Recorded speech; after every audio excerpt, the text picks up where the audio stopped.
Exclusivo, o Fantástico traz detalhes inéditos da investigação do Facebook que levou no começo de julho à derrubada de páginas em redes sociais ligadas ao presidente Jair Bolsonaro e a políticos do PSL. Por trás desses perfis estavam assessores pagos com dinheiro público. Eles estão sendo acusados de manipular o debate público na internet usando fake news, desinformação e ataques a adversários do presidente. A reportagem é de Murilo Salviano, Diego Zanqueta, Alan Graça Ferreira e Nancy Dutra. Uma rede de contas falsas e milhares de postagens feitas sob medida para enganar. Uma investigação descobriu que toda essa estrutura, no subterrâneo, era operada por um pequeno grupo de assessores que mantém relação direta com o poder, com a eleição.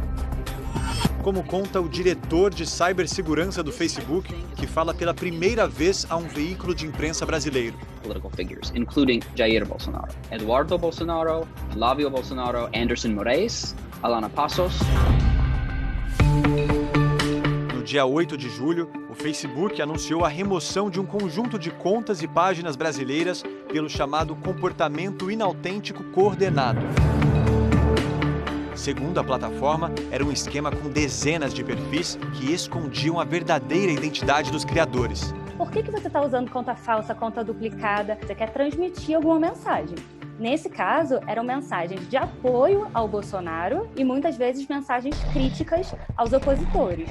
A ideia é você pensar que tem mais gente apoiando aqueles políticos, mais gente falando desses fatos do que realmente tem. Essas contas acumulavam cerca de 2 milhões de seguidores no Facebook e no Instagram, rede social que também pertence ao Facebook. Com certeza o impacto é bem maior do que apenas esses 2 milhões de usuários, que já é um número muito grande, porque eles repassam esse conteúdo, o conteúdo pula de rede em rede, do Facebook para o Instagram, para outros sites na internet. As investigações apontam que essas contas tentavam manipular o debate público na rede social. Pergunta ao diretor do Facebook o que torna esse tipo de comportamento tão perigoso. Uma das coisas que a gente sabe é que tem pessoas ruins, no mundo todo, que usam o comportamento inautêntico para influenciar eleições, que compartilham informações para deixar os oponentes numa situação ruim. O Facebook articulou uma investigação em 2 etapas. A primeira foi feita pela própria empresa por um time de 200 especialistas. A segunda pelos pesquisadores do Laboratório de Pesquisa Forense Digital, um instituto ligado à organização americana Atlantic Council. O Facebook faz uma investigação usando os dados que eles têm acesso. Então, são dados que não estão disponíveis para o cidadão comum. O que eu faço? Eu olho o que está na internet. E aí eu tento achar relações entre as páginas usando dados abertos. As 2 investigações chegaram ao mesmo núcleo de assessores políticos. A gente consegue ver que aquelas contas pertenciam a assessores que estavam muito próximos da família Bolsonaro e de deputados do PSL. A enganação, ela pode acontecer de várias formas. Pode ser na informação que está ali ou pode estar ocorrendo um comportamento por trás que engana as pessoas. O Fantástico teve acesso exclusivo às principais páginas derrubadas pelo Facebook. Nossa equipe analisou as postagens. Esse conteúdo traz detalhes do mecanismo dessa rede e revelações sobre o perfil dos integrantes. Um deles é assessor especial do presidente Jair Bolsonaro e trabalha dentro do Palácio do Planalto. Tércio Tomás recebe um salário de mais de 13 mil reais. Além de uma conta pessoal, Tércio mantinha outras 2 anônimas chamadas Bolsonaro News. Vamos começar pelas postagens da conta pessoal. Já em 2014, demonstrava simpatia por Jair Bolsonaro. Tércio publica memes que ridicularizam a deputada federal Maria do Rosário, do PT, ofendida pelo então deputado. Eu falei que não estou pra você porque você não merece. Em fevereiro de 2015, um post que compara o ditador nazista Adolf Hitler com o guerrilheiro Che Guevara. Abre aspas. Vemos alguém que foi um covarde, assassino, estuprador, torturador, terrorista, ladrão, racista, homofóbico, xenófobo. E ao seu lado vemos Adolf Hitler. Fecha aspas. Dias depois, um meme que mostra mãos levantadas numa sala de aula e a pergunta: Professor, poderia ser mais claro? Na sequência, a imagem de um professor negro.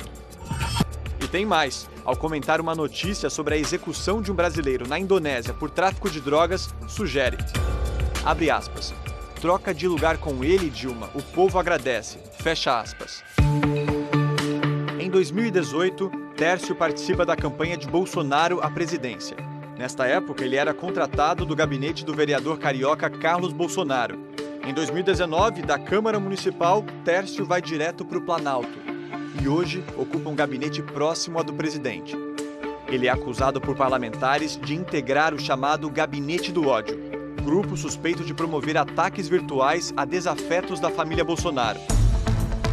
Na página Bolsonaro News, neste ano, Tércio se dedicou a atacar adversários políticos, principalmente o ex-ministro da Justiça, Sérgio Moro.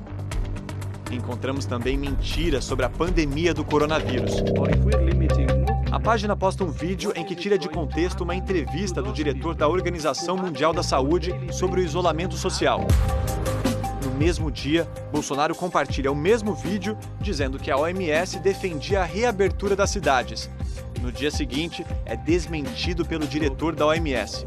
Essa é apenas uma das informações falsas que circularam sobre o distanciamento social desde o início da pandemia. Assim, teve várias outras, inclusive ancoradas em dados falsos, mentirosos, inventados.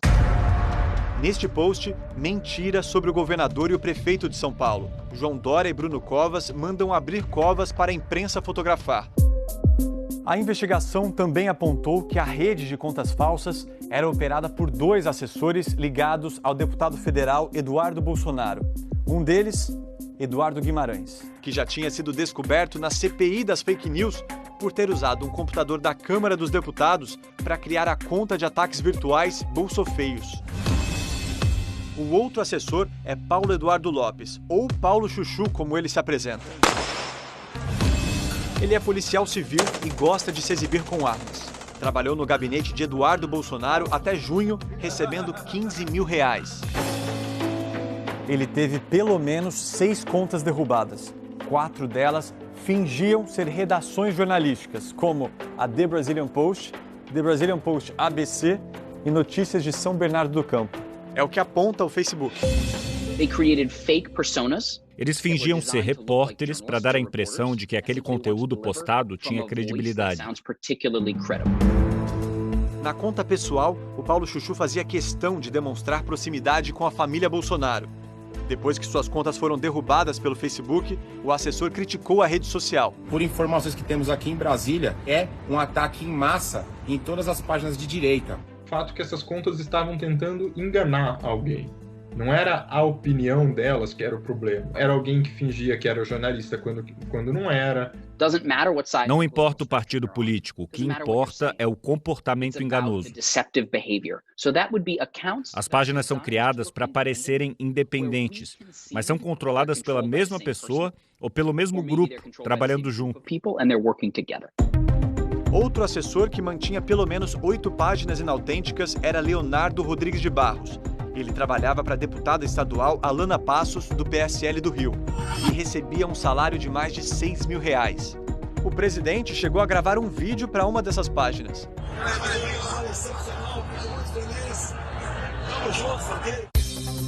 Na Bolsonéias, encontramos mais desinformação sobre a pandemia, culpando governadores e dizendo que a cloroquina cura a Covid-19. Tinha também ataques a adversários políticos e chamava Sérgio Moro de fofoqueiro depois que o ex-ministro pediu demissão, acusando Bolsonaro de interferir na Polícia Federal. Encontramos publicação da Bolsonéias compartilhada simultaneamente na página do site Jogo Político, que também foi criado por Leonardo. A página é apresentada como um jornal digital independente. As contas do Jogo Político no Facebook e no Instagram foram tiradas do ar. Leonardo insistia para que os seguidores o acompanhassem em novas páginas. Ele diz: "Peço para curtirem nossa página reserva." Hoje, Leonardo tem uma página ativa no Facebook onde compartilha o mesmo tipo de conteúdo. Neste vídeo, lamenta a derrubada dos perfis antigos, colocou até uma música triste de fundo. E em alguns segundos, cerca de 1,5 milhão de pessoas foram tiradas das minhas redes sociais. Para que servem essas páginas reservas que eles criam? Engajamento gera mais engajamento. Se algo é compartilhado por um número grande de contas, ele parece um assunto popular e a rede social vai dar mais atenção a esse tipo de conteúdo, mostrando para mais gente. Postagens feitas pelo Leonardo eram compartilhadas pela namorada dele, Vanessa Navarro, assessora do deputado Anderson Moraes, do PSL do Rio. Pelo menos 7 páginas ligadas a Vanessa foram derrubadas. Os nomes eram bem parecidos, com pequenas variações, apesar de pertencerem à mesma pessoa. Uma prova, segundo o Facebook, do comportamento enganoso. Olá, Vanessa Navarro. Muito obrigado pelo apoio que você nos dá. Vanessa aparece em fotos em manifestações contra o Supremo Tribunal Federal. Compartilha conteúdo chamando o STF de escritório do crime. Reposta publicações do falso site jornalístico do namorado, O Jogo Político. Esse histórico de postagens a que tivemos acesso exclusivo são peças fundamentais para entender como as redes sociais foram operadas na eleição de 2018. Veja este ataque da página Bolsonaro News, comandada pelo assessor do presidente Jair Bolsonaro, Tércio Tomás. Durante a campanha, diz que a candidata Marina Silva defendia a legalização do aborto, o que é mentira. Contra Fernando Haddad, do PT, são várias postagens que misturam críticas e fake news, como esta, que vincula o candidato ao suposto kit gay. Kit gay foi uma invenção, na verdade, né? Essa questão do kit gay permeou boa parte do processo eleitoral, havia várias mensagens com algumas variações sobre isso. O que batizaram de kit gay, na verdade, era um projeto chamado Escola Sem Homofobia, que tinha um material voltado à formação de educadores, ou seja, não a de crianças de 6 anos, como diziam essas mensagens falsas. What I can say here is that o que eu posso dizer é que o comportamento enganoso dessas páginas removidas começou em 2018, mas a maioria das postagens são do fim de 2019 e começo de 2020. A gente tem que ser cuidadoso.